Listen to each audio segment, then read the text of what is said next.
while Musa alayhi salam was gone, this fellow Samiri, basically what he does is he collects all of their gold. Whatever gold they had from all their savings, they collected and they ran off from Egypt. And somehow he collects all of it from them, melts it down, and turns it into the statue of a guess what? A golden baby cow. A golden cow.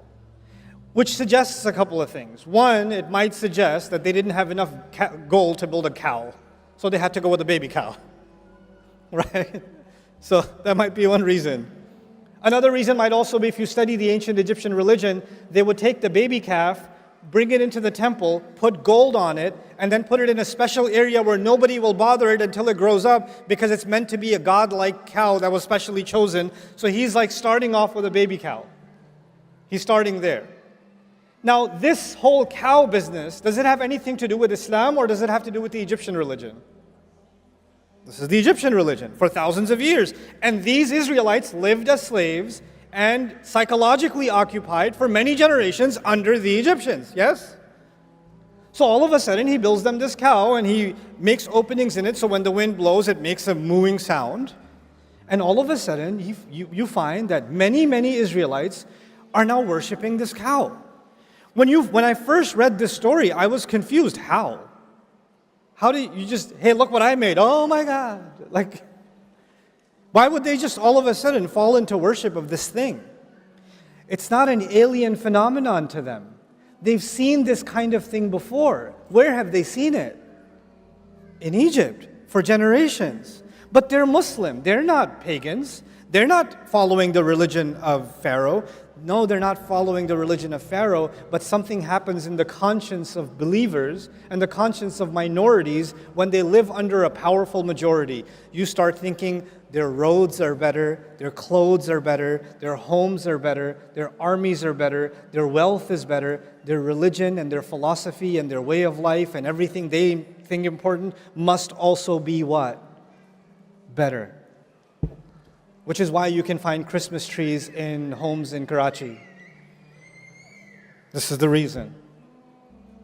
You start adopting, you say, oh, we hate them, they have all the power, they have all of this. But you know, they are better.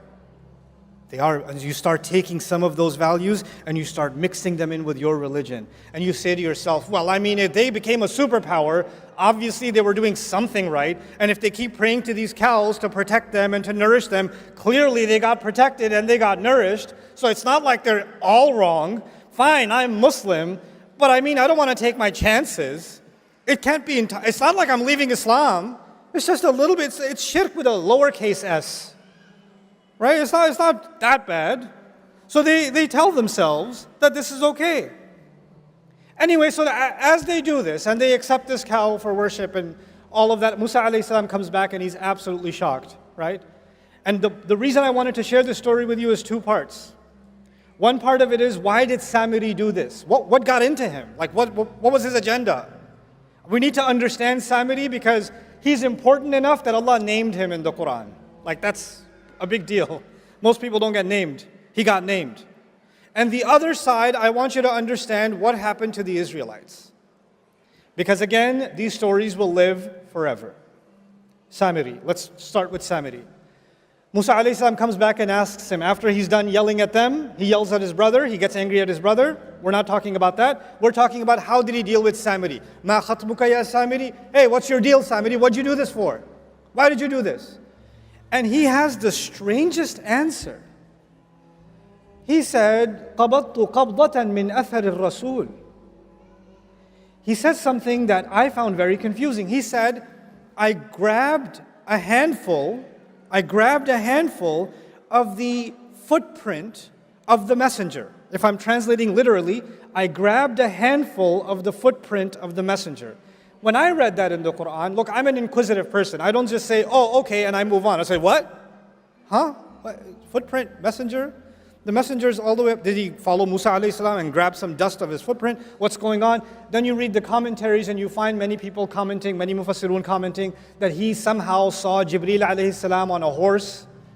And the horse, everywhere the horse stepped, plants started sprouting. So he saw that the footsteps of the horse of Jibreel alayhi salam produces life. So he grabbed a little bit of the dust from under the hoof of the horse of Jibreel alayhi salam, and he put that onto the cow, and the cow came to life. Except none of that is in a hadith, none of that is authenticated by the Sahaba, none of that is found in the Quran. And according to Ibn Ashur rahimahullah, who I'm very impressed with his work in his tafsir at-Tahrir wa Tanwir, says this has no authenticity at all.